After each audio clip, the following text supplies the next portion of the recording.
Good afternoon, everybody. Welcome back to another installment of Scott's Selections here for Sunday, March 8th. Before we get into today's play of the day, a quick recap of what happened yesterday. Unfortunately, the losing streak continued as we ended up losing with the Guardians and Renegades under 37 in the XFL.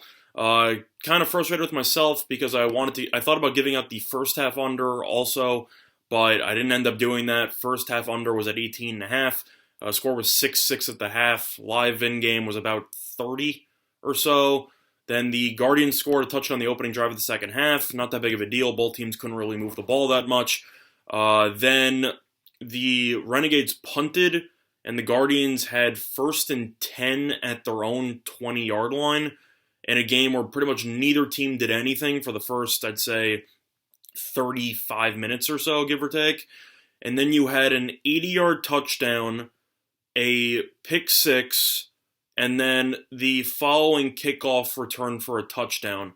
So in a game that had 18 points up to that point, or was it 18 or did they get the 2?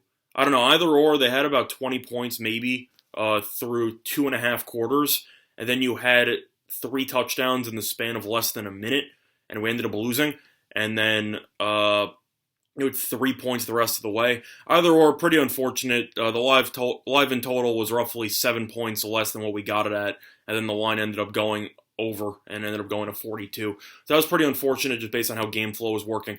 But either or,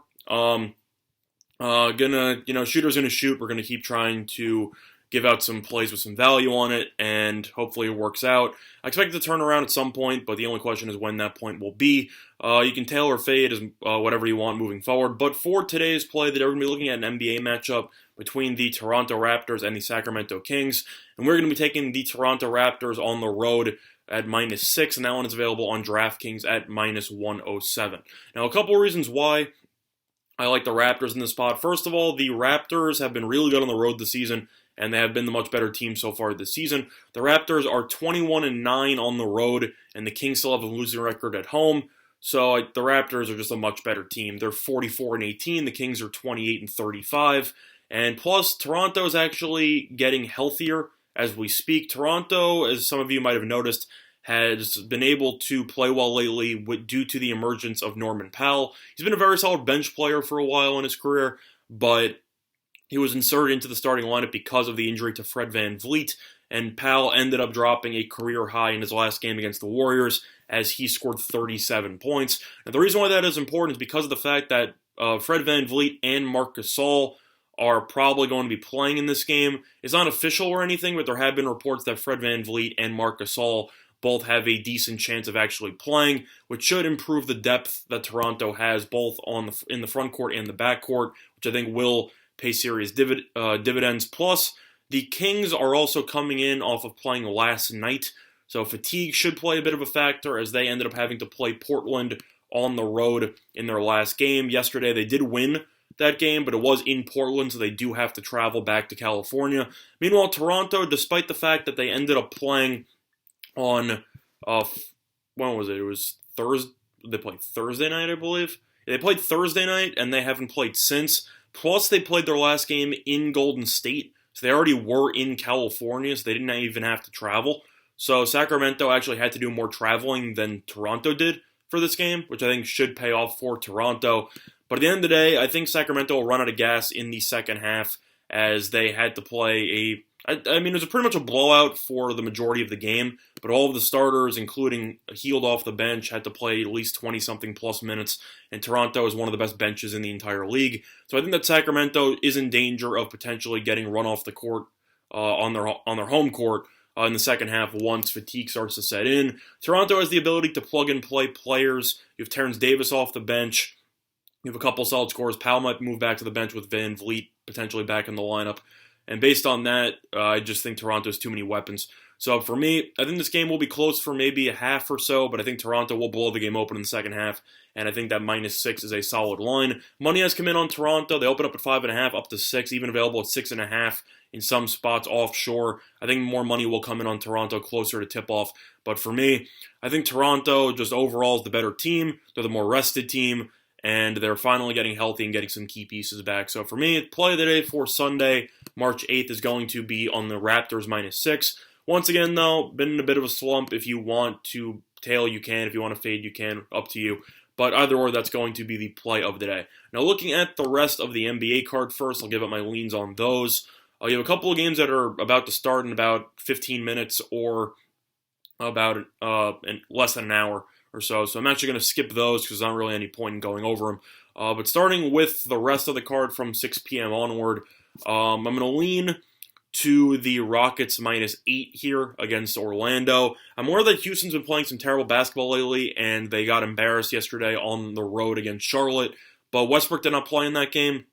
I think everybody knows that the Rockets look a lot better when Westbrook is in the lineup.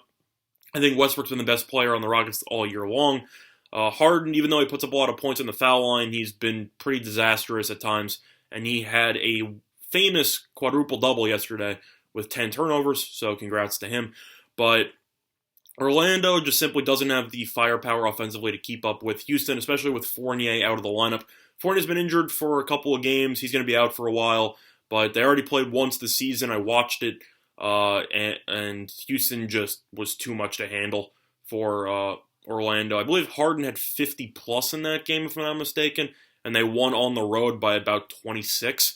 Overall, Orlando has the ability to keep this game close if they keep pounding the rock with Vucevic and Gordon. But at the end of the day, I just know they can't match up defensively, and I think you should see Houston win this game pretty easily. So lean to the Rockets on that one. Other than that, I'm going to lean to... what else do I like? I'm going to lean to the over 228.5 between the Bucks and the Suns. Even though Giannis is going to... has been pretty injured lately as he's dealing with a knee injury, which could potentially keep him from playing in this game. His status is still yet to be officially announced. He's unlikely to play, so one can expect him not to play for the most part. But overall, Milwaukee's been pretty good without him so far this season. But I think that the most underrated part of Giannis' game has been his defense, as he has been a very solid rim protector due to his length and his athleticism.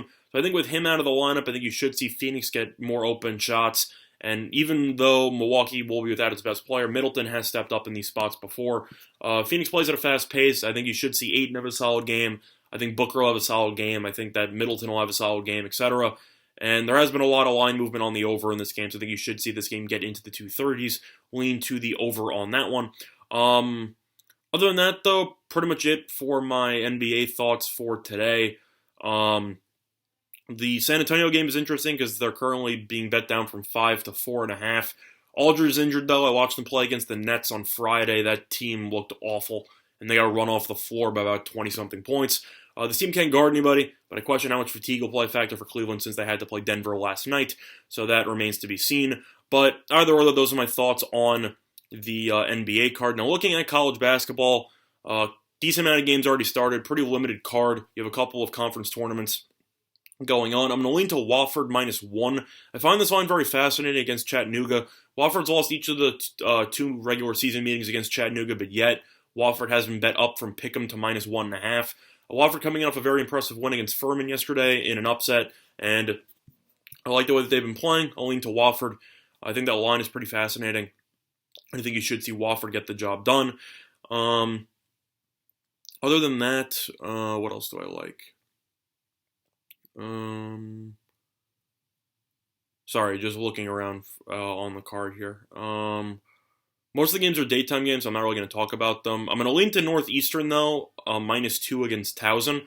Find that line fascinating. Towson's been rolling lately. They just beat Northeastern in the final game of the regular season, and yet Northeastern is favored on a neutral by 2. Line looks a little bit sketchy, so I'm going to take it, and Northeastern was the second biggest favorite to win the conference. So I personally think that Northeastern's probably the right side here, despite the record disparity in favor of Towson. Lean to the Huskies on that one. And lastly, I'll give out a lean to South Dakota -5.5 here against North Dakota. It's on a neutral site, but the neutral site is in South Dakota, so I think you should see a home court advantage for the Coyotes there. Lean to the South Dakota -5.5 there. But the play today, once again, is going to be on the Raptors -6, and that one is available on DraftKings at -107. That's good for the installment of Scott Selections here for Sunday, March 8th. Sorry about that. And good luck to all of you and your respective bets today. Bye, everyone.